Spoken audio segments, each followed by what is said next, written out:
आप नोटिस में बोलिए माननीय सदस्य, आप प्रतिपक्ष के नेता हैं, मैं आपको फिर आग्रह करना चाहता हूं, आप नोटिस अगर इस बात पर बोलने होता है तो नोटिस आज इस बात का देते हैं, नो नहीं बोलने, नहीं इजाजत दी जाएगी, ठीक है? ऐसे नहीं चलेगा सदन। आप अगर नोटिस के अंदर, नोटिस जिस विषय पर आपने नोटिस दिया था, मैंने सुबह भी कहा कि संसद नियम प्रक्रियाओं से चलती है, आपने जो नोटिस दिया है आप उस नोटिस में बोलिए। आपको अगर इस विषय पे बोलना है तो आप नोटिस देते, मैं अलाउ करता नहीं करता ये मैं तय करता, लेकिन ये तरीका ठीक नहीं है। नो, आप कोई रिकॉर्ड में नहीं जा रहा, आप नहीं बोलना चाहते विषय, ठीक है? नो,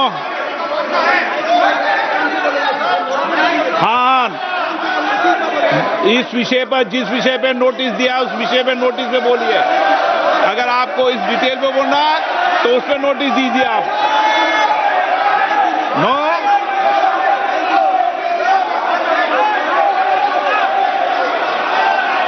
धर्मेंद्र यादव जी, आप बोलना चाहते हैं? सभापति लीडर ऑपोजिशन को सर बोलने दीजिए, बात पूरी हो जाए। लीडर ऑफ अपोजिशन है, पूरी बात हो जाए तो नियमों से बोलेंगे, नियम के विपरीत नहीं बोल सकते। जिस विषय पे उन्होंने नोटिस दिया है, नोटिस सदन के पटल पे है, उस विषय पर बोले हुए। सभापति जी, सभापति जी, लीडर ऑपोजिशन की बात पूरी हो जाए उसके बाद मैं बोलना चाहता हूं। सभापति जी बोलिए माननीय हरदीप पुरी जी।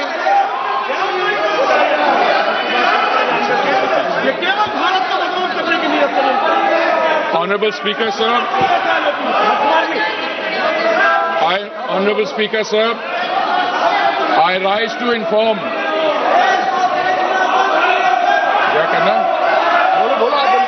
Honorable Speaker, sir, I rise to inform the House of steps taken in response to the disruption of the global energy supplies arising from the ongoing conflict in West Asia. The world has not faced a moment like this in modern energy history. Today is the 13th day since the passage through the Strait of Hormuz, through which 20% of world's crude, 20% of world's natural gas, and 20% of the world's LPG flows was disrupted following the military operations between Iran, Israel, and the US. For the first time in recorded history, the Strait of Hormuz has been effectively closed to commercial shipping. Despite India having no role in causing the conflict, like many countries, India has to navigate through its consequences. The contrast with how other nations are managing this crisis places India's response in its sharpest relief. A country in our neighborhood has shut all schools for 2 weeks, moved government offices to 4-day work week, ordered 50% of public employees to work from home, cut fuel allowances for official vehicles by half, and taken 60% of government vehicles off the road. This country has experienced the largest single fuel price increase in its history, with petrol up approximately 20% in a week. In another neighbor has closed universities early and brought forward the Eid al-Fitr holiday to save fuel. Countries in Southeast Asia have also had to take energy rationing and conservation measures. Honorable Speaker, sir, India's crude supply position is secure and volumes secured exceed what the Hormuz would have delivered. Before the crisis, approximately 45% of India's crude imports transited through the Hormuz route. Thanks to the Honorable Prime Minister's outstanding diplomatic outreach and goodwill, India has secured crude volumes that exceed what the disrupted Strait of Hormuz could have delivered in the same period. Non-Hormuz sourcing has risen to approximately 70% of crude imports, up from 55% before the conflict began. India sources crude from 40 countries as against 27 in 2006 and 7. This structural diversification, built through sustained policy over successive years, has given us options that other nations find themselves without. Refineries are operating at high capacity utilization. In several cases, they are exceeding 100%. There is no shortage of petrol, diesel, kerosene, ATF or fuel oil. The availability of petrol, diesel, aviation, turbine fuel, kerosene and fuel oil is fully assured. Retail outlets across the country are stocked and supply chains for these products are functioning normally. Additional allocation of PDS kerosene has been issued to all the states.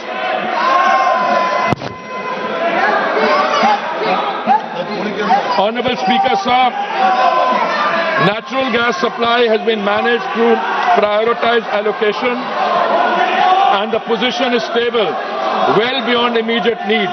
India produces approximately 90 million metric standard cubic meters per day of natural gas domestically. A further 30 million metric standard cubic meters per day was previously imported through Gulf sources, now affected by the force majeure declaration of a major Qatari processing facility.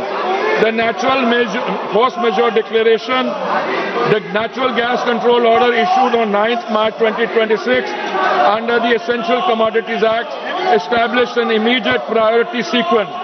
Domestic pipe gas goes to home and CNG for vehicles receives 100% supply with no cuts. Industrial and manufacturing consumers will receive upon 80% of their previous 6 months average. Fertilizer plants will receive up to 70%, protecting the agricultural input chain ahead of the sowing season.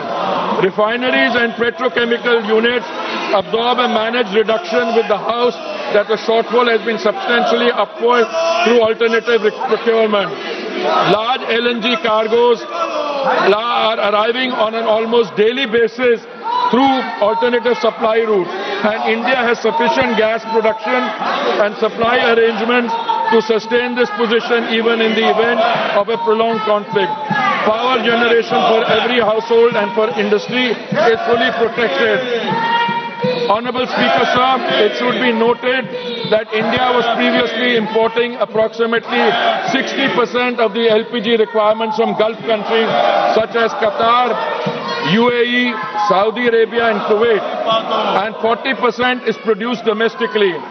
Procurement has now been actively diversified, with cargoes being secured from the United States, Norway, Canada, Algeria and Russia, in addition to Gulf sources. The LPG control order issued on 8th March 2026 directed all refineries to maximize LPG yields and channel the entire output of C3 and C4 hydrocarbon streams comprising propane, butane, propylene and butene exclusively to the 3 oil marketing companies for domestic cooking gas. Hence, in the last 5 days, LPG production has been increased by 28% through refinery directive, and further procurement is actually underway. Modi government's foremost priority is that the kitchen of India's 33 crore families, especially the poor and the underprivileged, do not face any shortage. Domestic supply is fully protected and the delivery cycle is unchanged. The standard time for booking to delivery for domestic LPG cylinders remains 2.5 days, unchanged from pre-crisis norms. Hospitals and educational institutions have been placed on uninterrupted priority supply, and their access to LPG is fully assured regardless of broader demand conditions.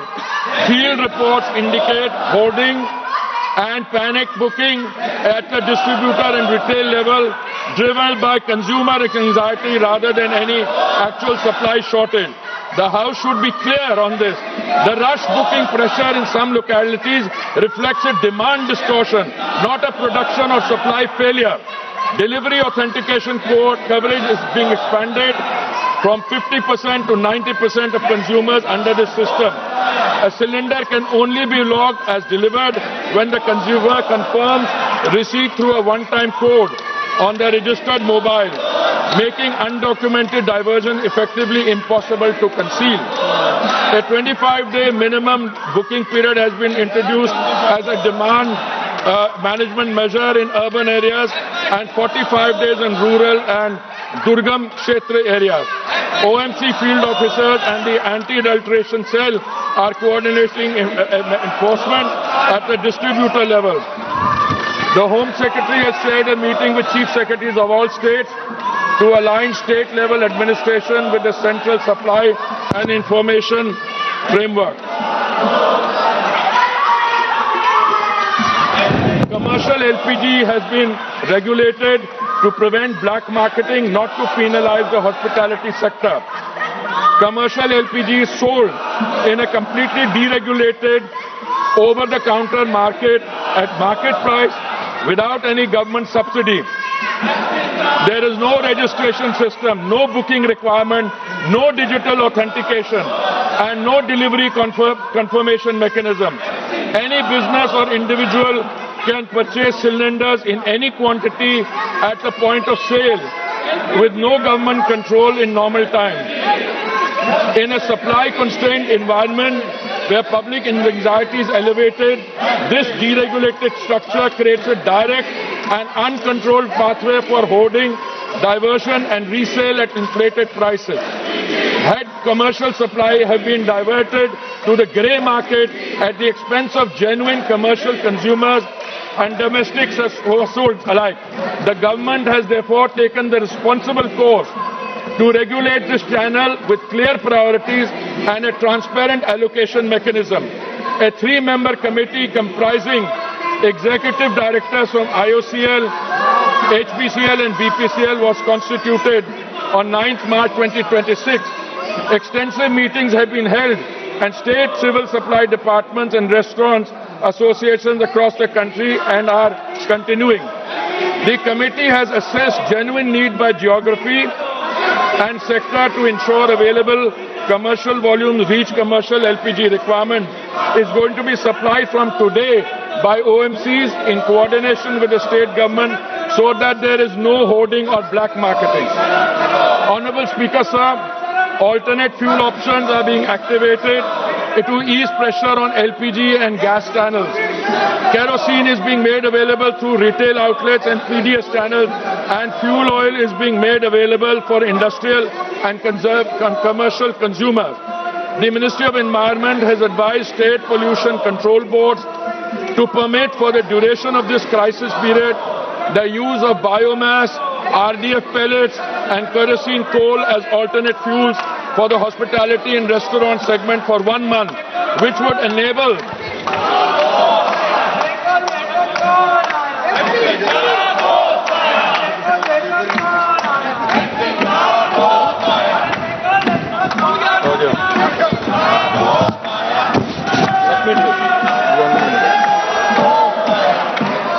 wider range of establishments to switch and free of LPG for priority consumers.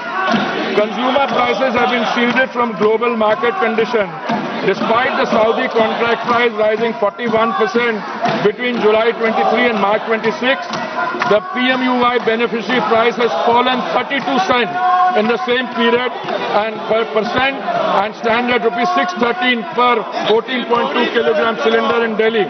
The non-subsidized consumer price stands at rupees 913 following the recent rupees 60 adjustment against a market-determined price of approximately rupees 987. Of the rupees 134 per cylinder adjustment required by prevailing global market conditions, the government absorbed rupees 74. The effective additional cost for a PMUY household is under 80 paise per day. Equivalent LPG prices in the neighborhood stand at rupees 1,046 in Pakistan, rupees 1,242 in Sri Lanka, and rupees 1,208 in Nepal. OMC compensation of rupees 30,000 crores has been approved against losses of approximately rupees 40,000 crores in 24-25. Honorable Speaker, sir, state governments have responded with full cooperation and active coordination. On 11 March 2026, senior OMC officials met with state government administrations across every major state. Maharashtra, Madhya Pradesh, Chhattisgarh, Gujarat, Goa, Odisha, West Bengal, Bihar, Jharkhand, Punjab, Himachal Pradesh, Jammu and Kashmir, Rajasthan, Uttar Pradesh, Delhi, Haryana, Uttarakhand, Karnataka, Tamil Nadu, Kerala and Telangana and Andhra Pradesh. Chief Secretaries and senior officials have been briefed on the supply position, the priority sequence and the enforcement framework. District level monitoring committees are being established. Anti-diversion raids have been conducted and cases registered in multiple states. This is cooperative federalism, responding to a national challenge with the coordination it demands. Honorable Speaker Sahab, this is not the moment for rumor mongering or fake narratives. India is navigating the most severe global energy disruption in recorded history. Crude supply is flowing, gas is prioritized for homes and farms, LPG production has been stepped up by 28%. Consumer prices are held far below what makes markets and regional competitors and dictate. Schools are open. Petrol is on the forecourt. Every citizen, regardless of political affiliation, has a stake in that. India must stand united behind the energy warriors, behind the institution managing the crisis, and behind the national interest. The record of preparation and the record of response speak for themselves. I thank you, sir. माननीय सदस्यगण, माननीय प्रतिपक्ष के विपक्ष के नेता ने जिस विषय का नोटिस दिया था, देश में गैस की कमी के संबंध में, नोटिस की प्रति मेरे हाथ में है और जिस विषय पर नोटिस दिया था मैंने उस विषय पर उनको बोलने